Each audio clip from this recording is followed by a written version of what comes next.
नमस्कार। पुअर सपना हिंदी स्टोरी में आपका स्वागत है। हमारी आज की कहानी है माँ का अपमान। चिलचिलाती धूप में हाथ में कटोरा लिए शोभा जी रेलवे स्टेशन के बाहर आने जाने वाले लोगों के आगे हाथ फैलाकर भीख मांग रही हैं और फूट फूट कर रो रही है। कोई मुझे भीख में पैसे दे दो, मुझे आज इन पैसों की सख्त ज़रूरत है।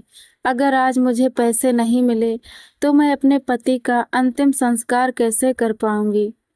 कल रात को ही वह हमें छोड़कर इस दुनिया से चले गए हैं। उनके अंतिम संस्कार के लिए कुछ पैसे चाहिए।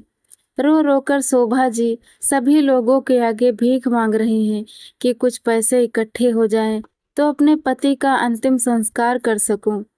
दोपहर के 12 बज गए। शोभा जी कटोरे के पैसे उठाकर देखती हैं तो उसमें मुश्किल से 4-5 रुपए होंगे।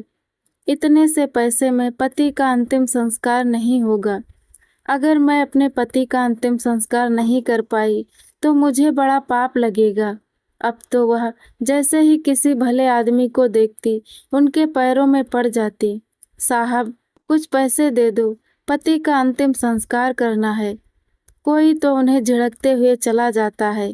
ए बुढ़िया, मेरा पैर छोड़, जबरदस्ती मेरा पैर पकड़ा हुआ है।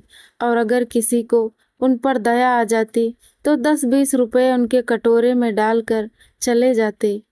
आज शोभा जी अपनी बेबसी पर आंसू बहा रही हैं कि मैं आज इतनी बेबस हो गई हूँ। अपनी आंखों के सामने पति को तड़प तड़प कर मरते हुए देखा है। हे भगवान, किसी भी पत्नी को इतना बेबस और मजबूर मत करना कि उसे यह दिन देखना पड़े। पिछले 15 दिनों से उनके पति की तबीयत बहुत खराब है। ना तो वह अपने पति को ठीक से इलाज करवा पा रही हैं और ना ही 2 वक्त का खाना दे पा रही थी, क्योंकि हालात ही कुछ ऐसे थे। पति को बीमारी की हालत में घर में अकेला छोड़कर जा नहीं सकती थी और घर से बाहर निकले बिना पैसे भी नहीं कमाए जा सकते। पापी पेट के लिए मेहनत तो करनी ही पड़ेगी। यह पापी पेट ना तो उम्र देखता है और ना ही बीमारी। हमें इसकी पूर्ति तो करनी ही पड़ती है। स्टेशन की सीढ़ियों पर बैठी शोभा जी सोचने लगती हैं कि किस तरह से एक ही शहर में बहू बेटे के होते हुए भी मैं सड़क पर झुग्गी झोपड़ी में रह रही हूँ। दूसरों के घरों से खाना मांगकर खा रही हूँ। आसपास के कोठी वाले दया दिखाकर रात का बचा हुआ बासी खाना फेंकने की जगह या कुत्ते को डालने की जगह शोभा जी को दे देते। शोभा जी उस बासी खाने को खुशी खुशी घर ले आई और दोनों पति पत्नी उसको खा लेते। लेकिन कल अचानक पता नहीं पति सोहनलाल जी को क्या हो गया। बहुत तेज बुखार के साथ लगातार खांसी हो रही थी। मैं भागी भागी अस्पताल गई। वहाँ बिना पैसों के मुझे भगा दिया गया। मेरे हाथ में एक भी पैसा नहीं था। पूरे दिन बुखार से तपते रहे। 2 दिन से हम दोनों ने कुछ भी नहीं खाया था। भूख के मारे आते सोख कर कांटा हो गई थी।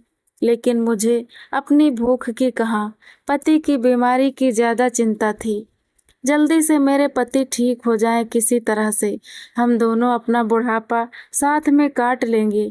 लेकिन शायद भगवान को हम दोनों का साथ रहना भी मंजूर नहीं था। पति की ऐसी हालत देखकर मैं घबरा गई और अपने पति को पड़ोस में रखी हुई सब्जी के ठेले पर बिठाकर सरकारी अस्पताल की तरफ भाग पड़ी। अस्पताल पहुंचते ही सबसे पहले तो सिक्योरिटी वाले ने हमें अंदर नहीं जाने दिया।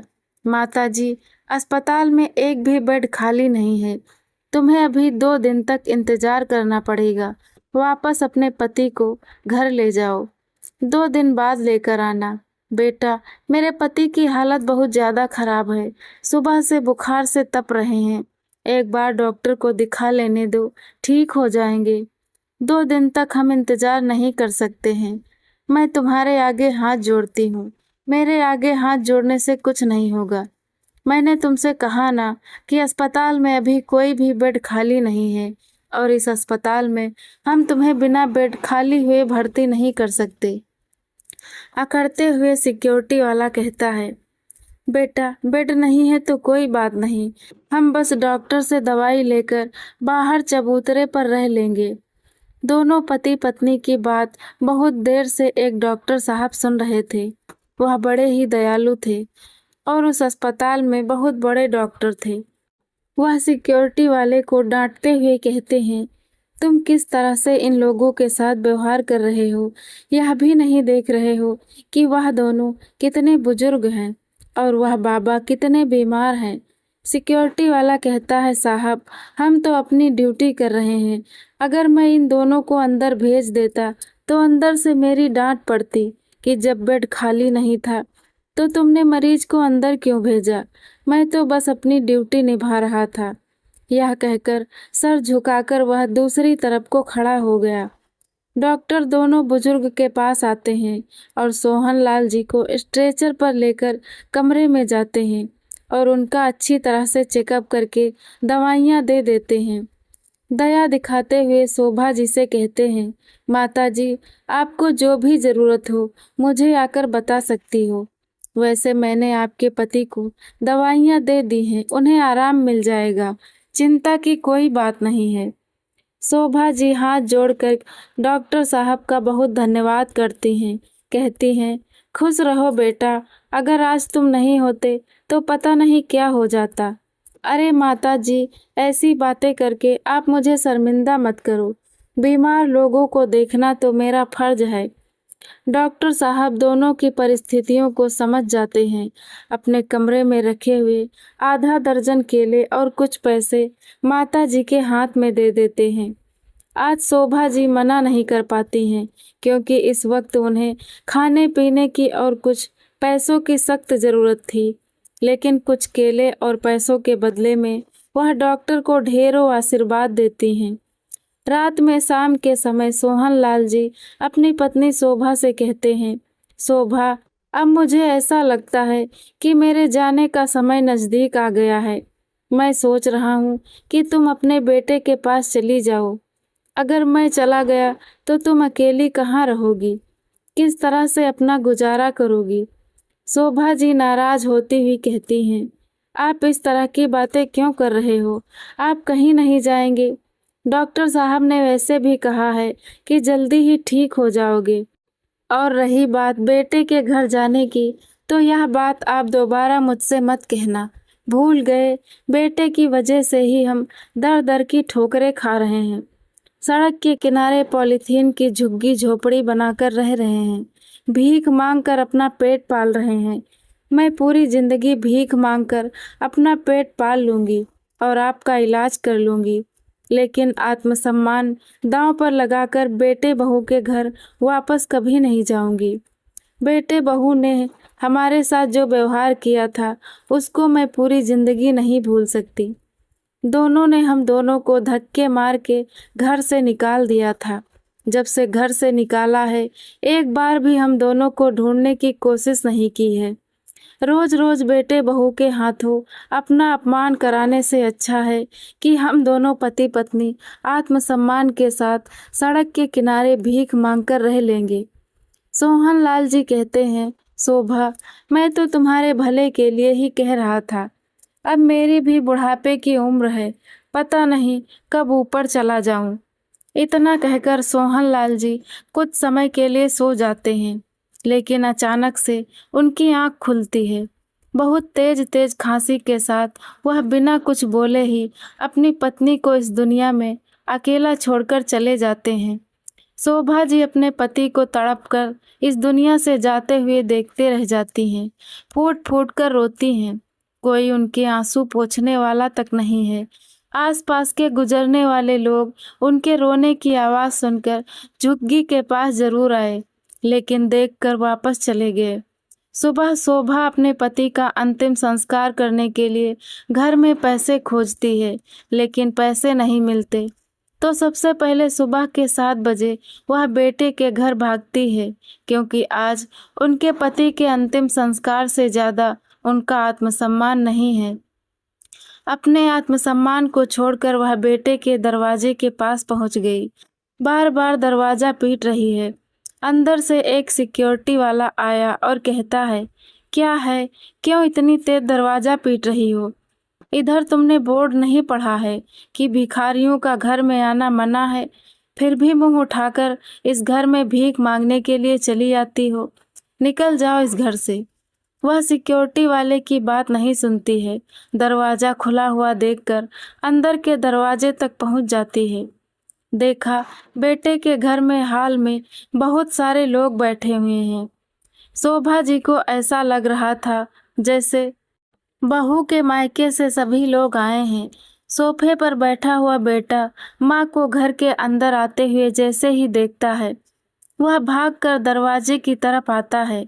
कहीं ऐसा ना हो मेरे ससुराल वालों के सामने फटीचर हाल में ये बुढ़िया आ जाए और मुझे बेटा बेटा कहने लगे, तो मेरी क्या इज्जत रह जाएगी। हाथ पकड़कर बाहर के दरवाजे की तरफ शोभा जी को करते हुए कहता है, यह क्या बदतमीजी है माँ। जब मैंने कहा है कि मेरा तुम्हारा कोई रिश्ता नहीं है, तो किस रिश्ते से तुम मेरे घर आई हो।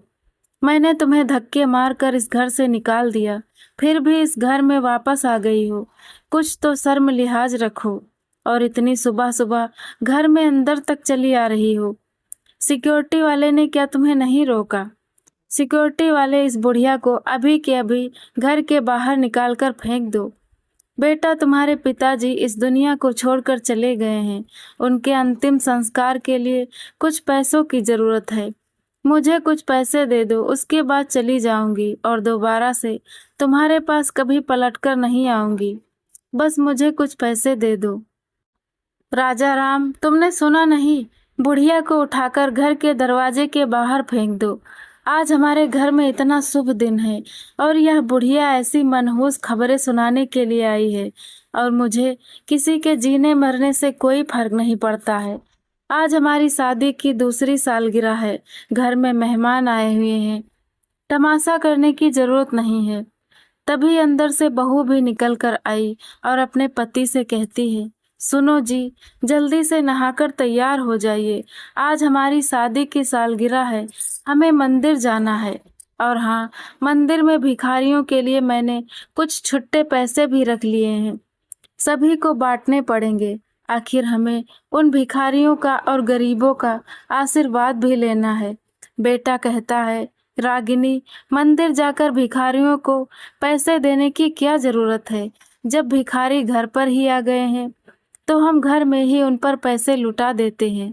इतना कहकर बेटा पत्नी के पर्स से छुट्टे पैसों को निकालकर माँ के ऊपर सिक्के फेंककर कहता है, यह ले बुढ़िया, तेरी भी किस्मत बड़ी अच्छी है।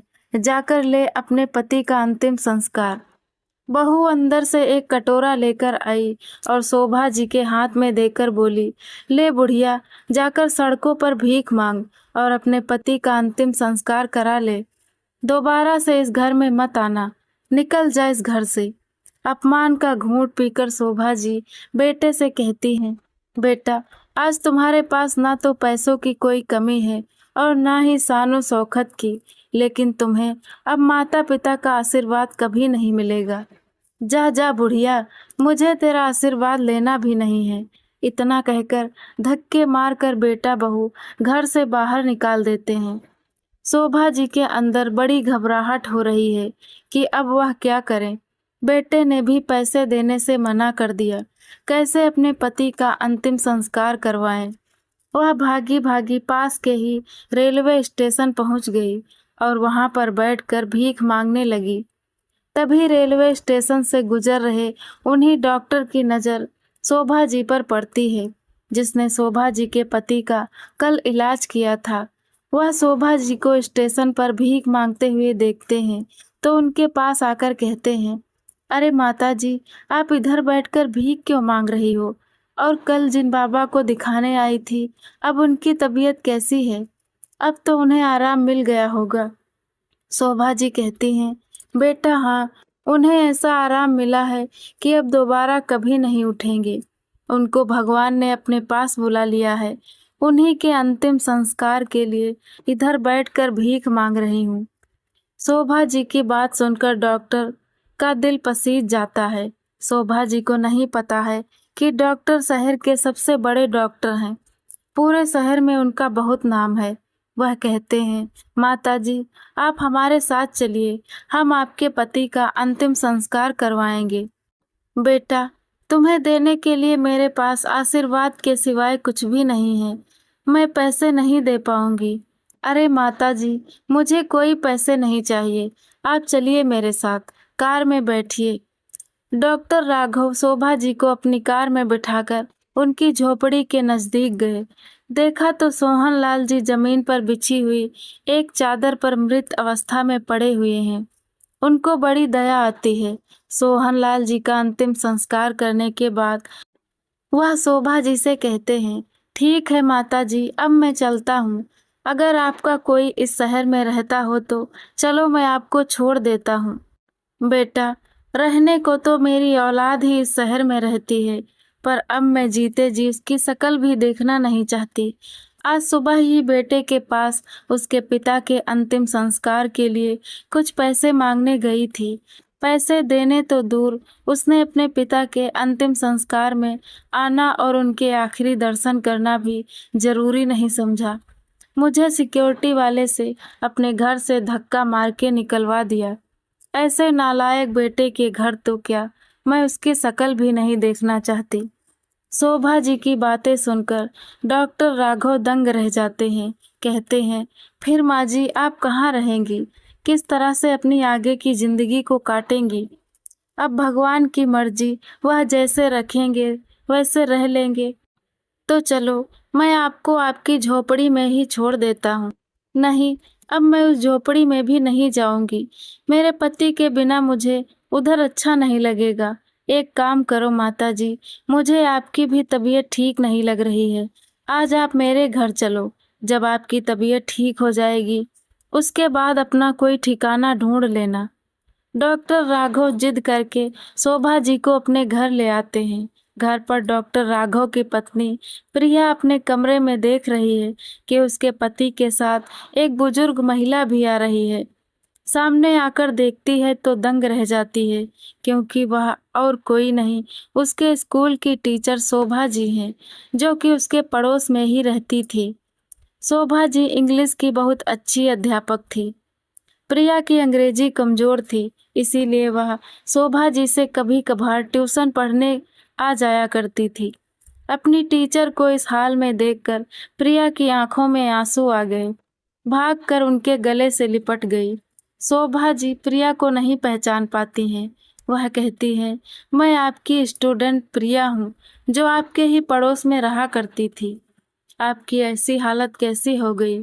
शोभा जी अपनी याददाश्त पर जोर डालती हैं, तो उन्हें समझ आता है कि यह तो प्रिया है। प्रिया को देखकर शोभा जी की आंखों से आंसू निकल पड़े। घबराती हुई प्रिया अपने पति से पूछती है कि मेरी मैम आपको कहाँ मिली? क्या प्रिया, यह आपकी मैम है? हाँ राघव, यह मेरी बचपन की टीचर हैं। बहुत ही अच्छा स्वभाव था इनका। इनका एक बेटा था जो पढ़ने में बड़ा ही होशियार था। दोनों पति पत्नी ने अपने बेटे को पढ़ाने में जी जान लगा दिया था। लेकिन आप बताओ कि मेरी मैम आपको कहाँ मिली? राघव शोभा जी की पूरी व्यथा प्रिया को सुना देता है, जिसे सुनकर प्रिया की आंखों के आंसू नहीं रुक रहे हैं। जिस बेटे की मैं इतनी तारीफ कर रही थी कि इनका बेटा पढ़ने में बहुत होशियार था, वह आगे चलकर इतना नालायक निकलेगा कि अपने माता पिता को घर से धक्के मारकर निकाल देगा और बुरे वक्त में भी काम नहीं आएगा। इसकी तो उसने कभी उम्मीद ही ना की थी। प्रिया और राघव शोभा जी का बहुत अच्छे से ख्याल रखते हैं। 2-4 दिन रहने के बाद शोभा जी कहती हैं, बेटा अब मैं चलती हूँ। तो दोनों ही आश्चर्य भरी नजरों से पूछते हैं, आप कहाँ जाएंगी? इस प्रश्न का शोभा जी के पास कोई उत्तर नहीं था। वह निशब्द थी, सिर्फ आंखों में आंसू थे। शोभा जी के भाव राघव और प्रिया समझ जाते हैं कि मैम हमारे पास नहीं रुकना चाहती हैं। लेकिन यह भी सच है कि अब उनके पास ना सर पर कोई छत है, ना साथ देने वाला कोई है। शोभा जी उठकर जाने लगती हैं, लेकिन प्रिया उनका हाथ पकड़ लेती है और कहती है, मैम आप कहीं नहीं जाएंगी। बचपन में मेरी माँ नहीं थी, आपने मेरी माँ की तरह ही मेरा ख्याल रखा, बिना पैसों के मुझे ट्यूशन पढ़ाया। जब ससुराल आई तो ससुराल में भी मुझे सास का लाड प्यार नहीं मिला। आज किस्मत ने मुझे आपसे मिलाया है।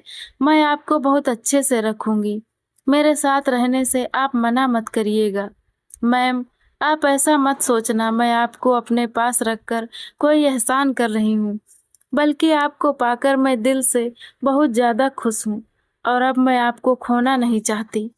राघव और प्रिया की जिद के आगे शोभा जी को झुकना पड़ता है और वह प्रिया राघव के पास खुशी खुशी रहने लगती हैं। प्रिया भी उनका बहुत अच्छे से ख्याल रखती है। राघव उनके सारे चेकअप करता है, समय पर दवाइयाँ खाने के लिए कहता है। एक दिन प्रिया और राघव की शादी की दूसरी सालगिरह थी, जिसमें उन्होंने शहर के बड़े बड़े लोगों को बुलाया था, जिसमें राघव और प्रिया के दोस्त थे और कुछ उनके बिजनेस फ्रेंड थे। राघव और प्रिया का घर कोई छोटा मोटा घर नहीं था, बल्कि वह बहुत बड़ी कोठी थी, जिसमें 10 से 12 कमरे थे और 2-4 नौकर चाकर। जिस दिन शादी की सालगिरह थी, उस दिन पूरी कोठी को दुल्हन की तरह सजाया गया। तरह तरह के पकवान बनवाए गए। लोगों का आना जाना शुरू हो गया। तभी कोठी के छोटे से पार्क में बैठी हुई शोभा जी की नज़र एक लाल रंग की कार पर पड़ती है, जिसे देखकर उनके चेहरे के हाव भाव बदल जाते हैं और उनकी आंखें लगातार उस कार में बैठे हुए लोगों पर हैं। जैसे ही दरवाजा खोलकर उस कार से वह लोग निकलते हैं, शोभा जी की आंखों से झरझर आंसू बहने लगे। पास में खड़े हुए प्रिया और राघव शोभा जी के चेहरे के बदलते हुए हाव भाव को स्पष्ट रूप से देख पा रहे थे। प्रिया शोभा जी के पास जाती है और हाथ पकड़कर कहती है, मैम क्या हुआ? आपको कोई तकलीफ है? आपकी आंखों में आंसू क्यों हैं?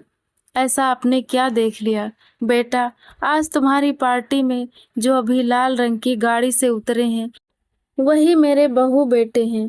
इतना कहकर बेटे बहू की तरफ से शोभा जी पीठ करके खड़ी हो जाती हैं, क्योंकि उन्होंने अपने पति के जाने के बाद प्रण जो लिया था कि जीते जी बेटे बहू का मुंह नहीं देखेंगी।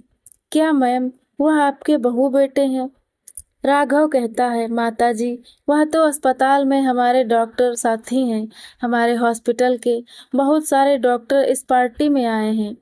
राघव कहता है, मैं अभी इन दोनों को अपनी पार्टी से वापस जाने के लिए कहता हूँ।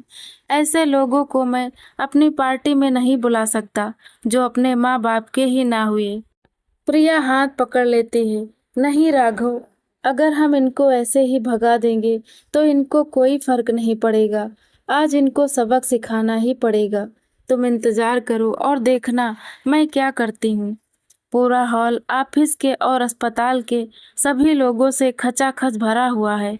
सभी लोग आपस में मिल रहे हैं, हेलो हाय कर रहे हैं। शोभा जी के बेटे बहू भी बड़ी खुशी से सबसे हाथ मिला रहे हैं।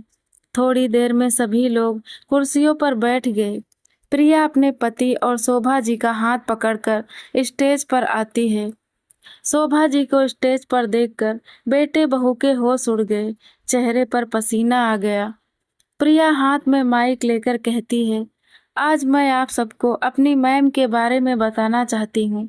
वह सभी को अपनी मैम की कहानी सुनाती है और उनके बेटे बहू की निर्दयता की कहानी सबको सुना देती है, जिसे सुनकर कुर्सी पर बैठे हुए सभी लोग कहने लगते हैं, कितने बेरहम बेटे बहू थे जिन्होंने शोभा जी के साथ ऐसा किया। ऐसे बेटे बहू को तो जेल में होना चाहिए। धिक्कार है ऐसे निर्दयी बेटे बहू पर। चारों तरफ से थू थू होने लगती है। प्रिया की बातें सुनकर बेटे बहू की धड़कन बढ़ गई। तभी प्रिया कहती है, क्या आप लोग उनके बेटे बहू से मिलना चाहेंगे? वह भी आप लोगों के साथ इसी हॉल में बैठे हुए हैं। प्रिया की बात सुनकर इस बार सभी लोग आश्चर्य से एक दूसरे की तरफ देखने लगते हैं कि वो बेटा बहू कौन है। तभी प्रिया उन दोनों का नाम लेकर संबोधित करती है कि शोभा जी के बेटे बहू हमारे ही अस्पताल के जाने माने डॉक्टर निर्मल और उनकी पत्नी रागिनी हैं। सभी लोग अपने पैरों के जूते चप्पल उतारकर उनकी तरफ फेंकने लगते हैं और चिल्लाने लगते हैं, ऐसे बेटे बहू को निकालो इस हॉल से। इन्हें इस हाल में बैठने का कोई हक नहीं है। इन्हें तो पुलिस के हवाले कर देना चाहिए। धिक्कार है ऐसे बेटे बहू पर जो अपने माँ बाप के किए को भूल जाते हैं और आगे जाकर शानो शौकत में खो जाते हैं। सभी लोग जूते चप्पल मार मार के बेटे बहू को हॉल से बाहर निकाल देते हैं। कुछ लोग गुस्से में उनके कार के कांच भी तोड़ देते हैं। दोनों अपनी जान बचाकर ऐसे भागते हैं कि पूछो मत। थोड़ी देर बाद प्रिया शोभा जी का हाथ पकड़कर केक कटवाती है और उन्हें पूरी जिंदगी अपने साथ बड़े ही प्यार से रखती है। दूसरे दिन ऑफिस पहुंचने पर सभी डॉक्टर एक साथ कहते हैं कि निर्मल जैसे डॉक्टर को नौकरी पर नहीं रखना चाहिए। उसे तत्काल नौकरी से निकाल दो। जो अपने माँ बाप का ना हुआ वह दूसरे की क्या सहायता करेगा। और निर्मल को नौकरी से निकाल दिया जाता है। तो दोस्तों, आपको प्रिया का निर्णय कैसा लगा और यह कहानी कैसी लगी, हमें कमेंट करके ज़रूर बताइएगा। और चैनल पर नए हैं तो चैनल को सब्सक्राइब करना ना भूलें।